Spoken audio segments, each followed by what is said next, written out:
요한복음에서 예수의 죽음을 다 이루었다라는 말로 그렇게 마무리합니다. 넓은 의미에서 그 말에 수긍을 한다 할지라도 예수의 죽음이라고 하는 것이 그저 끝이 아님을 우리는 고백하고 있고 그리고 알고 있습니다. 결국 예수의 죽음은 요한복음에서 줄기차게 이야기해 온 것, 즉 영광이 되기 위한 어떤 절차의 완성이 남아 있습니다. 예수 죽음의 영광으로 이해되는 것은 바로 부활이지요. 예수의 부활에 대한 증거는 당시 예수를 목격한 사람들의 증언으로 예수의 부활을 증언했습니다. 예수가 죽은 이후에 다시 사신 이후 제자들과 지인들과 가족들에게 나타내 보이심으로 인하여서 예수 부활을 믿음을 심어 주었습니다. 그런데 이 예수 부활의 증거 혹은 증인이라고 하는 것이 굉장히 개인적인 일이라서 설득력이 좀 부족해요. 바울도 고린도 교회 교인들에게 무려 200여 명의 사람들을 소개하면서 이들이 예수의 부활을 보았고 나 바울도 예수의 부활을 보았노라 라고 소개하면서 예수님의 부활을 믿음이라고 강조했던 것이지요. 그런데 사람들은 눈으로 보는 것이 익숙한지라 예수 부활을 믿지 못했고 이 예수 부활에 대한 기독교적 증거로 제시했던 것이 빈 무덤이었습니다. 오늘 나와 있는 말씀 요한복음 20장 전체를 볼 때도 안식 후 첫날 막달라 마리아가 예수님의 무덤을 찾아서 올라갔을 때에 돌이 옮겨진 것을 발견합니다. 돌문이 옮겨진 것을 보고 막달라 마리아가 처음 생각한 것은 누군가가 무덤의 굴 안에서 무엇인가를 빼내어 훔쳐간 도굴 사건이라고 이해를 했습니다. 당시에 무덤의 봉인이나 돌문을 옮기고 도둑질하는 경우가 허다했기 때문에 당시 황제였던 글라우디우스가 무덤을 파헤치고 훔쳐가는 사람들에 대해서 사형을 언도할 것을 나사렛에서 발견된 출토물들을 볼 때 그 당시에 이렇게 무덤을 파헤치고 도굴해가는 것은 흔한 일이었던 것으로 보여집니다. 전전긍긍할 때에 막달라 마리아의 말을 듣고 베드로와 예수님이 사랑하시는 제자 두 사람이 올라와서 시신이 없어진 것을 함께 보게 되어져요. 예수를 감쌌던 세마포가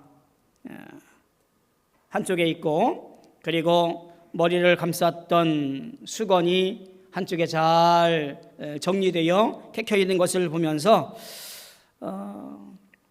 이것은 도굴이 아니라 무엇인가 사건이 있었던 것으로 이해를 하게 되어지지요. 베드로의 마음은 어땠을지 모르겠습니다만 오늘 말씀 보니까 예수의 사랑하는 제자가 이렇게 고백을 합니다. 예수의 시신이 사라진 것을 믿었다라고 말을 해요. 그런데 이 믿음이라고 하는 것은 부활에 대한 믿음은 아니었던 것으로 봅니다.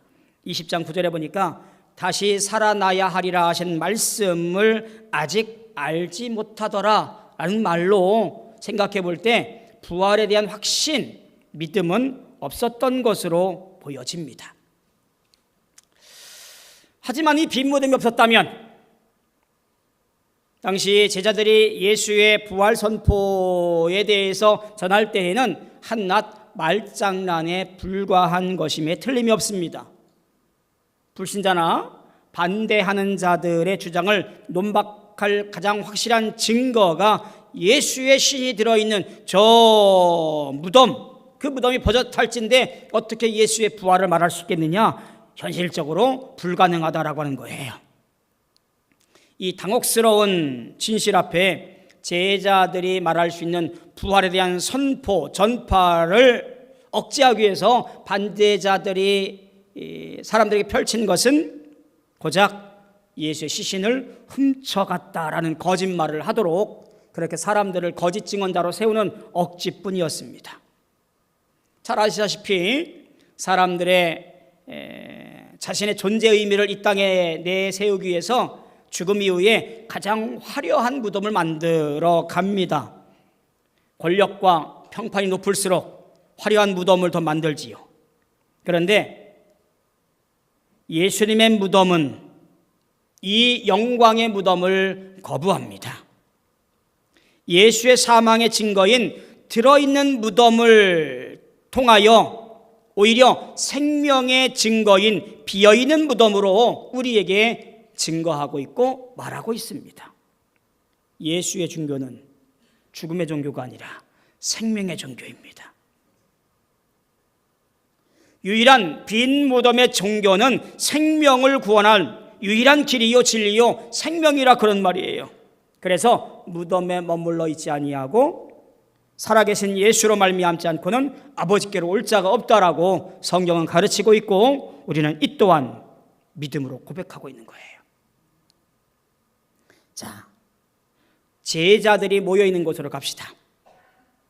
이미 예수의 부활한 소식을 들었을 겁니다. 막달라 마리아로부터. 마리아는 또 한 가지 경험을 하지요. 동산직인 줄 알고 만났던 사람이 예수라는 사실을 알고 더욱더 확신해집니다. 제자들도 여기에 하나 거들지요. 우리도 무덤이 비어있는 것을 보았노라고. 자, 이런 말을 들었으면 이들의 반응은 어찌 될까요? 서로 기뻐하며 즐거워하며 맞아, 예수님께서 말씀하신 대로 부활하셨네. 주님께서 우리에게 뭐라고 말씀하셨지? 우리에게 주신 사명이 무엇이지? 우리가 어디로 가야 하지? 이 말씀들을 곱씹어가면서 우리가 해야 할 일이 무엇인가를 상의하고 논의하고 그렇게 행동하자고 결단하고 결심해야 했을 것이라고 보여집니다. 많은 이들은 오히려 문을 꽁꽁 걸어 잠그고 몰래 한 자리에 숨을 죽이고 숨어 있었습니다. 이유를 이렇게 말합니다. 유대인들을 두려워하여.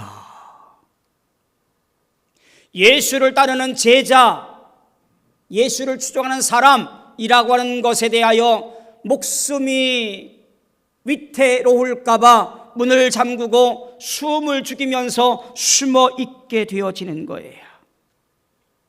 예수의 부활은 아직도 그들이 받아들이기에는 여전히 믿을 수 없는 사건, 그저 불안하기 그지없는 상태, 이해하기 힘든 행동들, 이들이 바로 보고 있는 내용들인 거지요.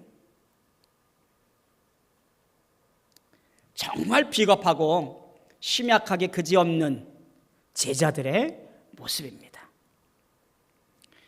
그럼에도 불구하고 예수님은 그 비겁하고 심약하고 두렵고 떨고 있는 제자들 앞에 나타나셔서 샬롬, 평강을 기원합니다. 유대인들이 일상적으로 쓰는 인사말인 샬롬이라는 말은 어쩌면 불안과 두려움에 사로잡혀 있던 이들에게 가장 필요했던 마음의 상태였을 것이라고 보여집니다. 예수님은 일찍이 돌아가시기 전에 제자들에게 이와 같은 말씀으로 위로했던 것이 있습니다. 평안을 너희에게 끼치노니 곧 나의 평안은 너희에게 주노라. 내가 너희에게 주는 것은 세상에 주는 것과 같지 아니하니 너희는 마음에 근심도 말고 두려워하지도 말아라. 이렇게 평안을 빌면서 고난의 흔적인 손의 못자국과 허리에 창자국을 보여줍니다. 그리고 눈으로 목격한 제자들이 20절에 보니까 주를 보고 기뻐하더라 라고 그들의 마음 상태를 전해주고 있습니다. 여러분, 두렵고 떨리는 이유가 무엇일까요? 우리는 살아가면서 참 많은 두려움과 떨림 속에 살아갑니다. 왜 우리는 그렇게 두렵고 떨리는 마음으로 살아갈까? 믿었던 것이 사라지거나 기대했던 것이 부서지거나 바랬던 것이 허망한 것이 되어질 때, 특별히 내가 그렇다라고 믿었던 예수가 지금 내 삶에 존재하지 않을 때 우리 인생은 두려움, 그것이 슬며시 들어오게 되어집니다. 그러다 보니 사람들을 피하게 되어지고 문제로부터 멀찍이 떨어져 있고 싶어하고 스스로를 가둬버리게 됩니다. 문을 꽁꽁 걸어잠그고 그 안에 숨어버리게 되어지는 거지요. 이 두려움이라는 것은 결국 사람들의 평안을 다 빼앗아가 버립니다. 두려움에 떨고 있는 우리에게 무엇이 필요할까요? 아니, 두려움을 극복할 수 있는 근거를 어디에서 찾을 수 있을까? 오늘 본문에 보니까 예수님께서 두려워 떨고 있는 그들 앞에 나타내 보이실 때에 제자들의 두려움이 사라지고 기쁨이 넘치게 된 것을 보게 되어집니다. 답은 여기에 있어요. 내 인생 삶의 영역 가운데 두려움이 밀려오고 걱정이 태산같이 많아지고 어찌할 바 모르는 인생 가운데 주님 찾아오셔서 샬롬, 내가 너희에게 평안을 비노라 라는 말씀을 듣고 아멘 할 때에 우리에게 기쁨과 평안이 스며든다는 얘기입니다. 주님을 만나는 시간들을 간절히 소원하십시오. 주님 약속을 우리가 기억하며 따라가십시오. 약속을 기억하는 사람은 순종하게 되어지고 순종하는 사람은 두려움을 이길 수 있습니다. 약속을 잊어버리고 그저 내 앞에 놓여있는 현실에 떨고 있으니 우리는 두려움이 더 커지고 걱정거리가 더 많아지는 거지요. 예수님 만나는 노력, 주님 말씀과 약속을 기억하는 것, 그리고 순종하면 두려움이 떠나가고 사명을 감당하는 주님의 제자가 되어질 줄로 믿습니다. 주님 만나 기쁨이 가득한 제자들에게 확신에 가득 찬 목소리로 예수님은 말씀하십니다. 성령을 그들에게 주시며 파송을 하시지요. 하나님이 나를 보내신 것처럼 나도 너희를 세상에 보내노라. 사랑하는 성도 여러분, 부활하신 예수님에 대한 믿음과 확신으로 부름받은 제자들은 두려움과 불안으로부터 성령 충만하여 주의를 감당할 만한 일꾼이 되어진 것처럼 오늘 우리의 삶도 내일 어찌할 줄 모르는 불안과 두려움이 있다 손치더라도 오늘 내가 주님 앞에 온전한 마음으로 믿음을 고백하고 내 속에서 역사하시는 주님께 내 모든 것을 내어놓고 간구하는 그 순간 믿음으로 말미암아 우리는 힘을 얻고 사명자가 되어 이 땅에서 주의 놀라운 일꾼으로 살아가게 되어질 줄로 믿습니다. 하나님께서는 주의 평안으로 보냄받은 자와 늘 함께 일하실 줄 믿습니다. 모두가 다 그러면 좋은데요, 그러지 않은 사람이 꼭 있어요. 우리의 모습을 요한복음은 말씀 한 편을 내어놓아서 대변하고 있는 것 같아요. 그게 누구냐면 바로 도마라는 사람의 이야기입니다. 예수의 부활을 일상으로 경험할 수 없기에 이것은 누구나 의심할 수 있고 믿을 수 없는 일이에요. 도마를 제외한 모든 제자들이 예수를 직접 만났기 때문에 예수의 부활을 믿었습니다만 그 자리에 없었던 확실한 증거를 요구하는 도마에게는 이것은 믿을 수 없는, 그저 상상 속에 있을 만한 일이었습니다.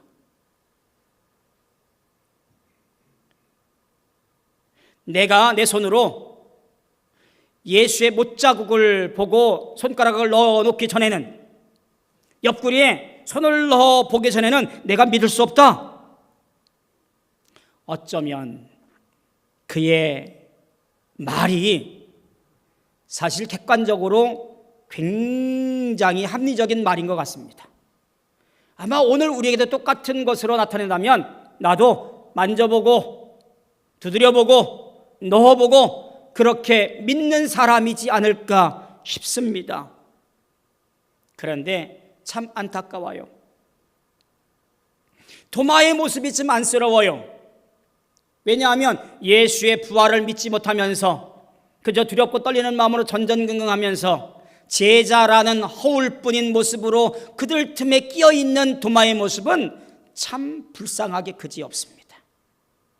그런데 가만히 생각해 보니 우리도 별반 다를 바가 없어요.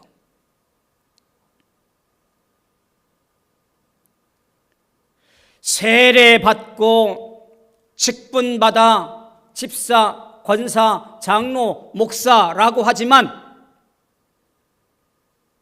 내가 정말 예수의 부활을 믿는가? 이 질문 앞에 100% 고백하는 무리들이 많지 않습니다.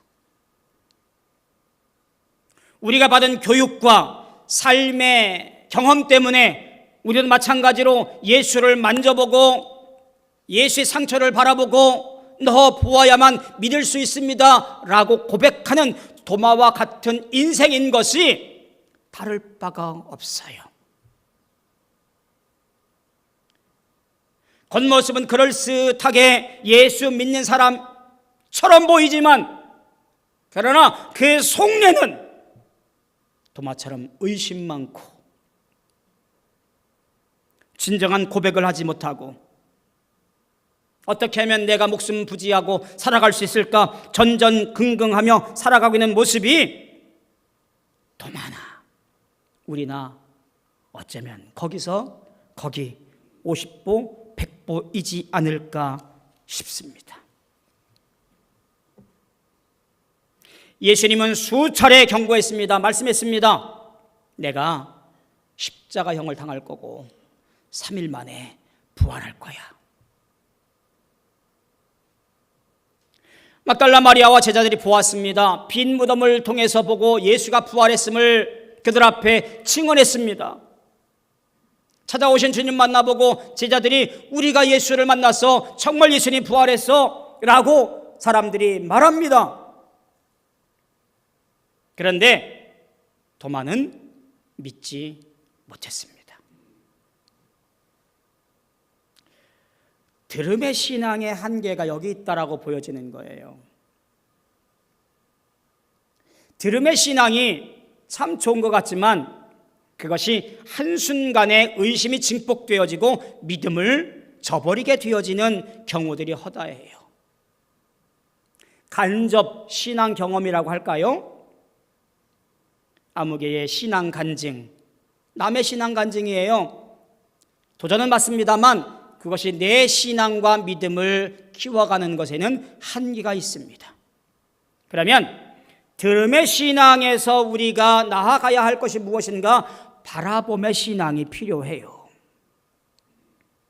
다른 사람이 아니라 내가 바라보고 내가 경험하고 내가 믿고 주님의 은혜 안에 살아가기로 결단하는 것이 우리에게 필요하다라는 이야기입니다.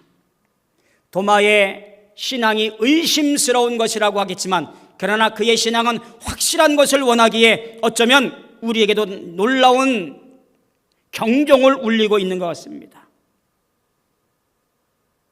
주님은 도마에게 이렇게 말합니다. 내 손을 보고 옆구리에 넣어보라. 이 또 한 번에 예수님께서 오신 것은 여드레가 지나서 두 번째 안식일 때에 오신 것이지요. 어쩌면 계획이 없었을지도 모르겠습니다.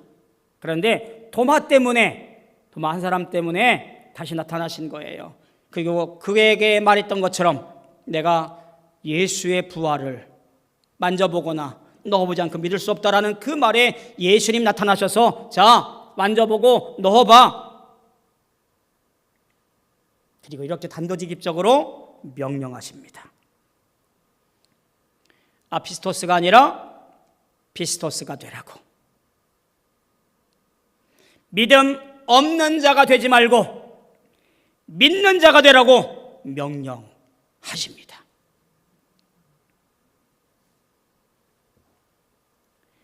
예수의 이 말씀은 믿지 못하는 자에게 던져지는 자신감 넘치는 실체 검증의 요구였습니다. 도마가 실제로 예수의 몸을 만졌는지에 대한 기록은 없습니다만 다시 사신 주님 눈으로 목격하고 그의 의심은 일순간에 사라진 것이 분명합니다. 그리고 도마는 신약성경 복음서에서 가장 고양된 기독론적 고백을 하게 되어지죠. 나의 주님, 나의 하나님이십니다. 요한복음의 절정을 이룬다라고 보아도 됩니다. 선생이나 주님, 그리스도를 넘어서 여기 부활하신 예수는 그대로 하나님이시라고 하는 고백이에요.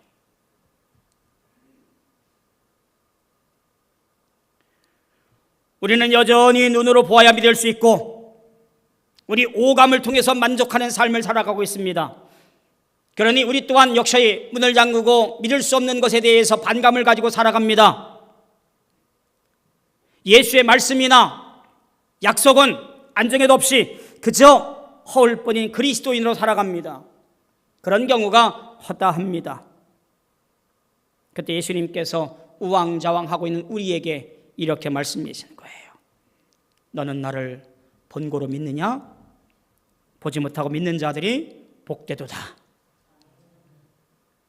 오늘 우리가 예수를 볼 수 없음에도 믿을 수 있는 이유는 주님께서 오늘도 말씀하시면서 믿지 못하는 우리의 연고를 통하여서 다 배제해버리고 보지 않고도 믿을 수 있는 믿는 자가 복되다라는 축복의 말씀을 통해서 우리도 고백되어짐을 다시 한번 보게 되어집니다. 예수님 당시 부활하신 주님을 믿은 사람들이 복된 줄로 알았습니다만 그러나 예수의 부활 승천 이후로 남아있던 사람들 혹은 이후에 탄생한 사람들 그리고 오늘날 우리들에게도 말씀하시는 것 그것은 결국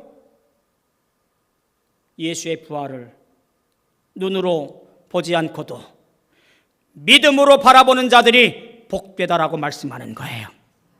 그래서 아피스토 믿음 없는 자가 되지 말고 피스토스 믿는 자가 되라고 그렇게 당부하시고 이야기하는 거예요. 사랑하는 성도 여러분, 부활절 둘째 주간을 보냅니다. 우리는 부활에 대하여 믿는 자가 되어져야 될 줄로 믿습니다. 아피스토스의 사람이 아니라 피스토스의 사람이 되십시오. 믿음 없는 사람이 아니라 믿는 자가 되십시오. 그래서 복된 자들이 되십시오. 부활하신 예수를 만난 도마의 인생은 어찌 됐을까요? 그의 인생은 180도 바뀌었습니다. 이제 의심은 사라지고 그의 마음속에 확신과 믿음이 확고해졌습니다. 비겁한 겁쟁이, 의심 많은 도마가 부활하신 예수님 만나보고 이제는 선교와 복음 전도의 마음이 활활 타오르게 되었습니다. 그의 이야기를 보면 인도를 선교지로 삼고 인도로 선교 나갑니다. 주님의 증인으로 살다가 죽기까지 순교하기까지 도마의 전도의 이야기는 도마행전에 잘 나와 있습니다. 그의 죽음에 대한 기록을 보면 몇 가지 이야기가 있습니다만 두어 가지 살펴보면 그가 죽을 때에 순교할 때에 그의 살껍질을 다 벗겨서 죽였다라는 이야기도 있고요. 어느 이야기에 보면 창으로 그의 염통을 찔려 죽였다라고 하는 기록도 있습니다. 그가 순교할 때 이런 마지막 기도를 드렸다라고 우리에게 소개합니다. 오늘 나는 인도인 당신들을 떠납니다. 나는 이 자리에 와서 주께서 명하신 사업을 용감히 완수하였습니다. 이제 이 책임을 다하고 나는 자유의 나라로 가오니 내 영혼을 받아 주옵소서. 이 기도를 마지막으로 인도에서 순교하게 되었습니다. 겁쟁이요 의심 많던 도마였으나 예수에 대한 부활을 확신하고 사명자로 변화되어 끝까지 주 앞에 충성함으로 일생을 마친 한 인물로 우리에게 소개되어집니다. 어쩌면 예수를 몰랐다면, 부활을 믿지 못했다면 배교자가 되었을지도 모를 도마였지만 부활하신 예수를 만나고 그의 인생이 달라진 겁니다. 물론 세상의 부귀영화를 얻었다는 말이 아닙니다. 그의 목숨을 내어놓아야만 하는 것이었습니다만 그는 진정한 구원자 예수를 고백하고 영원한 하나님 나라에 구원받은 사람이 되었습니다. 부활하신 예수님을 만나는 사람이 이렇게 달라지는 겁니다. 신앙 고백이 달라지는 겁니다. 부활하신 주님께서 아무개야, 자, 내 손을 만져보고 내 옆구리에 손을 대봐. 믿지 못하는 사람이 아니라 그렇게라도 믿는 사람이 돼. 그래야 할 이유가 어디 있을까요? 31절에 보니까 이렇게 말합니다. 오직 이것을 기록함은 너희로 예수께서 하나님의 아들 그리스도이심을 믿게 하려 함이요 또 너희로 믿고 그 이름을 힘입어 영생을 얻게 하려 함이니라. 부활은 과학적 검증의 대상이 아닙니다. 부활은 믿음의 영역의 사건입니다. 그러나 믿음으로 부활을 받아들이는 자에게 하나님은 영생을 허락하시고 복의 복을 더해 주실 줄로 믿습니다. 사랑하는 성도 여러분, 믿음 없는 자가 되지 말고 믿는 자가 되십시오. 그리고 축복과 영생을 얻으십시오. 아멘. 기도하겠습니다. 고마우신 아버지 하나님, 주님의 은혜 감사합니다. 오늘도 이렇게 주 앞에 나와 함께 예배하며 영광 돌리게 하시니 감사합니다. 주님, 모두가 다 혼란스러운 이때에 예수의 부활을 믿고 고백하여서 영생의 주인이 되어지게 하시옵고 소망 중에 승리하도록 우리 모든 삶들을 붙잡아 주시옵소서. 예수님의 이름으로 간절히 기도하옵나이다. 아멘.